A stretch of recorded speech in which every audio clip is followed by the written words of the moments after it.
Hey guys, welcome back to Talk That Talk. I'm Alex Martinez, joined here by Adriel Ramirez. Another series of Let's Talk About It.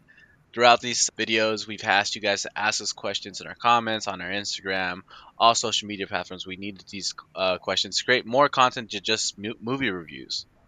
And of course, we're in the era of superheroes, so none other. The one question was to rank MCU films. And there's a lot of MCU films, so we're just gonna go it phase by phase. So phase one, I'm talking Phantom Menace, The Return of the King. No, I'm just kidding, guys.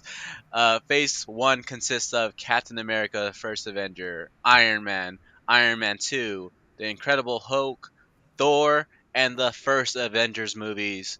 So without further ado, let's do similar to what we did last time. Let's talk our bottom two, and then we'll see what we feel, man. So for me, I think it's a little bit. I don't want to say easy because even when we're doing like our pre-conversations to this, I felt like I had a clear understanding of which ones were bottom. And I think I'm gonna preface my bottom two with I don't think these are bad movies. I just think in the grand scheme of things, the way what led up to what, how Doctor it Strangelove is crazy.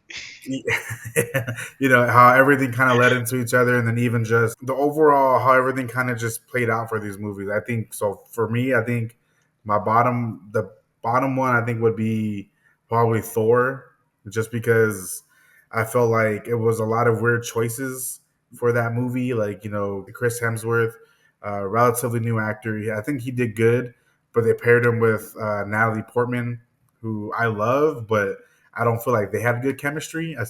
Even to this day, I don't think they still have the In any of greatest the on-screen films. chemistry. So it was really weird. And then they had, threw Kat Dennings in there. Again, it was a weird mix. And then even in that movie was a weird stylistic choice to bleach his eyebrows. Again, that's something that I felt like was really weird. And then all the crazy little Dutch angles that they had, tilted camera angles that they had in that movie. I don't know. And the story itself wasn't the best, but again, it wasn't. It's not that I didn't like the movie because I felt like overall in Phase One, I feel like it was a good movie for Phase One, but Yeah, overall the grand arc of it, I feel like there was other ones that were better. And then the next one, I feel like this is where I feel like it got harder for me because I feel like all the other five remaining movies I feel were really good. I mean, obviously there's ones that were clear cut way better, but the ones that I feel like they all had like a lot of in the middle. So yeah. I felt for this one, man, I think I don't I'm gonna have to go. I'm gonna have to go Iron Man 2 for my second bottom one, only because I think what Marvel was trying to figure out about how they wanted to portray its villains and how it was like ultimately gonna tell its stories. I feel like Whiplash fell through, and then even till this day, we haven't even got Justin Hammer back. Like he's was in that movie, got arrested, never to be seen ever again. So like I Yeah, don't I don't know what their plan was for Justin Hammer. Because he in the comics he it plays was a a big huge role. part. Yeah, Yeah, he's essentially Tony Stark's foil without being Iron Man, even though he's trying to get there. Even though the Hammer yeah, Industries is really big, but not really in the MCU. So I feel like there was like a lot of open threads that they had that they never really pulled. And then same thing. I thought it was good. I think it had some good aspects of like introducing War Machine, obviously introducing us to Don Cheadle coming into the franchise. There's a lot of good things that is set up, but I think story wise, I think it just fell a little flat opposed to the other five remaining movies. So that's those are my two bottom movies. yeah. I mean, not to say that they're not bad, but I'm just gonna say ScarJo was introduced too, and I will not let you defile that moment. But I do agree with the aspect of what was his name, Whiplash. One of the biggest letdowns as far as a villain per se, because it was like Tony was already better than him in every aspect. It just came down to like numbers versus like intelligence for the most part. Yeah, as far as when I compare these movies and all that stuff, as I this is where we're gonna start losing people. The little subscribers we have, as far as all these movies, I'm gonna This isn't the lowest one, and these are all good movies. I want to say MCU. I love every single movie. Phase two is where I start hating some of the movies, but Phase one, I agree with all of them. But the bottom two in Phase one, and this isn't. I'm not saying this is the bottom one, but Iron Man one. Yeah, that's that. I already know. I already hear like this. This is what this is. Hear me out. All right. The main issue I had with Iron Man one was the villain. I didn't really like the villain aspect, and I couldn't get behind Robert Downey Jr. being Iron Man because a lot of people say, "Oh, Robert Downey Jr. is Iron Man. He's cold cut." But off that first movie, we didn't know that, and I strongly believe like most people could agree with me when they said that Robert Downey Jr. wasn't the best Iron Man in that first movie. Throughout the film series, throughout the MCU phases, he earned that role, and I was like, all right, yeah. Once in Avengers, like as soon as I saw him in Avengers, that's when I was like, all right, this dude could play Iron Man. But in my history of reading the comics and all that stuff, I always thought of Iron Man being like super smart, charming, but not really like playboyish, like so like how they portrayed him. And I was like, dude, I can't get behind this Iron Man that the MCU is trying to create. And like with Robert Downey Jr., like everyone deserves a second chance, but it was just like I can't understand why they casted this dude to play Iron Man.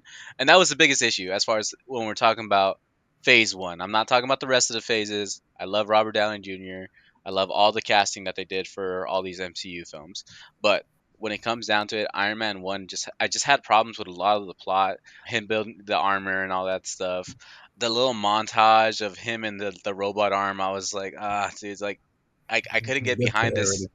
I couldn't get behind this superhero movie, right? And then let's just go to my number two, which is the Hulk, Incredible Hulk. Yeah. It the chemistry in that movie was off. Like I think I mentioned in the Spider-Man movie, I like the one from like 2004 way better than this one.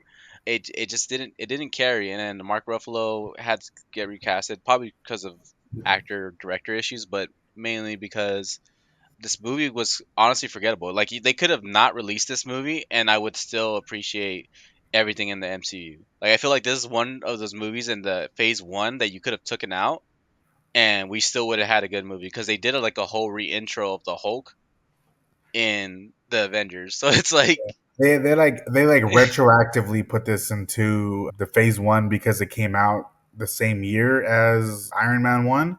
yeah, So and because they kind of carried along the Hulk with it, but this one was like retroactively put in phase one. and also it wasn't there like a post credit scene with Nick Fury, I believe. So they I'm pretty Tony sure. Stark was in there. That was Robert Downey Jr. He went to go meet with General Ross at a bar. Yeah, But even then, like a lot of that stuff was different because of everything that happened with Edward Norton. yeah, Wanting money and everything else. So he wanted more money, obviously. So they recasted him. But then also I initially that post credit scene was supposed to be then Robert Downey Jr. I think it was Robert Downey Jr. Still was supposed to be going to go talk to him about supposed to go recruit Abomination first and then instead of the Hulk, but things got changed and like I said, it kind of just like retroactively got put in there. yeah. So yeah, so as far as that, like I said, this is one of those movies that I felt like you could take away. I just want to shine a light because I don't put Thor up there, but I kind of like when I saw Thor, it kind of reminded me of Gods of Egypt, like losing your power and all that Yeah, stuff and having to do that yeah, whole arc. I kind of like those type of movies where like you're humbled at the beginning and then like you have to come back. And I thought he did a decent job of being that barbaric dude that's always trying to get down and stuff. And he's like, dude, we're gonna go fight these giants out there. And then yeah, but I could agree with you as far as like the Natalie Portman, Chris Hemsworth connection. Horrible. And then we got the introduction of Loki, dude. Like who Robert Downey Jr. progressively just got better and yeah, deserved the role for throughout sure. the series, which I Yeah, think all of them did. And we'll get to those when the phases go on because it's like what they did with some of these characters. I was like, oh man, like they did them dirty, But yeah, so bottom two for me, Incredible Hulk and the first Iron Man. Um, I I I actually liked Iron Man too. I don't understand the hate for it. I don't hate any of the bottom ones, but I'm just saying bottom Yeah. two for me for phase one at least. So what? Let's pivot to what are your top two movies? So both of these movies I'm gonna put right here as my top two.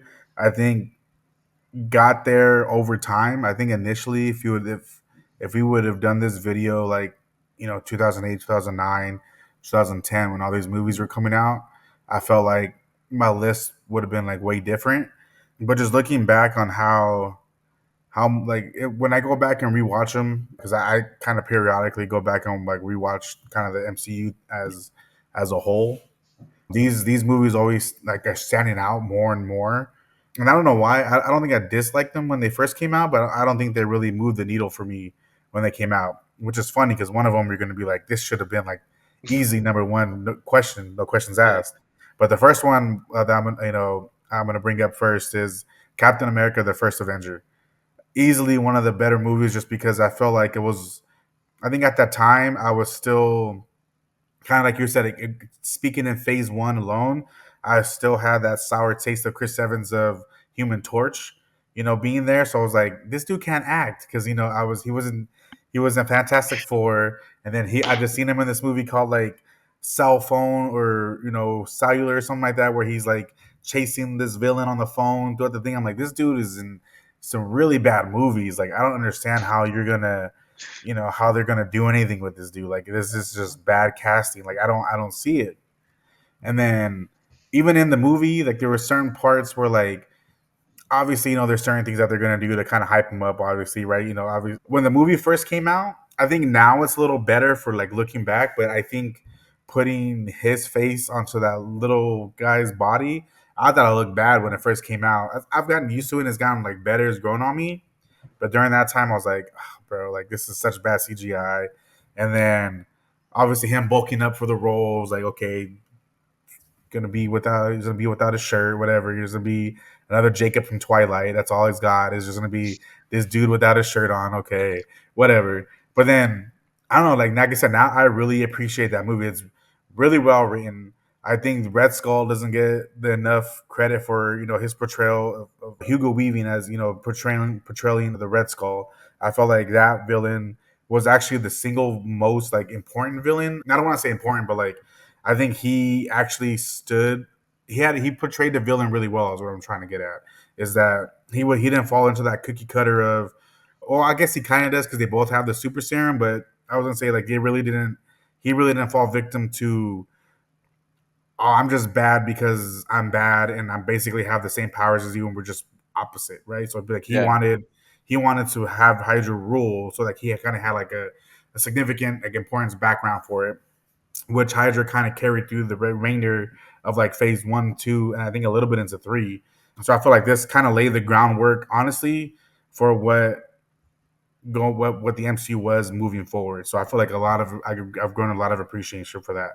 So the next movie in my top two is kind of it can't just the, there's no other movie that you think of that has a more iconic scene than when all six heroes are together and the camera's panning around them. Right? Like anytime there's like any action shot that you think of, that's something that I think every movie to this day is trying to get its own version of that because of the Avengers. And it's one of those movies too where there was like when this movie was first coming out, like it was so ambitious to like it's crazy how much movies have really like grown because when that movie was coming out, it was so ambitious to have six, leading characters in one movie. It was like, oh my yeah, God, I don't know how they're gonna do this. And then fast forward to Endgame and you have like over 30 something people in the movie, right? So yeah, neither here nor there. But I think that again, setting up for I think that movie played. I think Iron Man one obviously had a lot on the shoulders because if that movie failed, there was no MCU. But I feel the same way about the Avengers. If people didn't care about the this big team up film, there wouldn't be nothing else going forward because that's what all of Phase One led up to was the Avengers movie. So if no one cared about it, I think the MCU probably would have just ended there. Maybe you would have got Iron Man 3, maybe Winter Soldier, maybe a couple of other movies, but I felt like if no one cared for it, that was it. And then just again, just I don't want to like overstate it, but like a lot of the stuff that set up the remainder of the MCU was because of the Avengers. You got the post credit scene of Thanos. Loki again continuing to be the villain that he's going to be. You have all six main characters. I know Hawkeye was introduced in Thor, but Yeah. given a bigger role, bigger things to do in the Avengers movie. I just felt like people were caring about Coulson again, just as throwaway character. I don't want to say throwaway character because he tied all the movies together, but Yeah. just another character that was kind of interweaved through all the movies, so you know that they're interconnected. Cared about his death. So like there was a lot of things that this movie set up that I think Josh Whedon did really well that he kind of failed on in other movies, but I think he did a really good job of setting up the MCU moving forward. Yeah, no, I could definitely agree. But surprisingly, we do agree on this on our top two movies. Bottom two, it's always going to be questionable for both of us. But shot for shot, there is six movies, so the probability was like one third. We get we get at least Yeah, one of ours together. But let's go off Captain America, Winter Soldier, because Avengers I could go on and on about that. But not Winter Soldier, Captain America, the first Avenger. That movie, like the whole Peggy Carter thing, the whole Bucky scenes, the Shield itself, Tony's dad, all every aspect of this early World War timeline gave us a lot. Introduced us to Tesseract. Introduced us to Hydra, right? So as far as all these other movies, you have like you said, like oh, a similar villain to the hero thing, and it's just them going at it. Abomination, Tobias, who's I'm trying to remember. Whiplash trying to create another super thing, all that stuff. Thor just trying to be impactful again, and it just comes down to like I couldn't trust Chris Evans just the same way as you can. I've seen not another teenage movie. I've seen Scott Pilgrim against the World. I'm like this dude's like a comedy dude. Like he's not a superhero dude. And then homie got jacked up for the role, and I was all like, okay, maybe he can be Captain America, and he didn't do like half as bad. Like I he did actually pretty like well. believed him in his performance more than I believe RDJ as Iron Man. Like that was saying something as far as this dude. Like it was if this would have been like the first movie in the Phase One, I would have appreciated it more than Iron Man. And but I think I needed it to see like the newer age, and then we'll go back to the flashback, and then it ties in. Marvel knew what they were Yeah, doing. Kevin Feige has a producing role in every movie for a reason, right? Um, and then let's just talk about the Avengers, man. Like Nick Fury doesn't get enough credit. He's in the background of this poster that I'm looking at right now, and I was like, I didn't even know he was in that poster to begin with. I was like, no way, I didn't know him. But like, yeah, all these characters that are brought into it, the Loki experience of him being like the biggest bad, the first big bad of Phase One or the MCU, and he still carries on throughout the other phases too. But Loki's delivery, Tom Hiddleston's delivery was amazing in that Phase One. All these solo acts, they brought in Mark Ruffalo. Like I really like the one-liners. I'm always mad when they're about to fight on the helicarrier. He's like, put down the suit, go put on the suit, and we'll fight or something. He's like, or take away the suit, and who are you?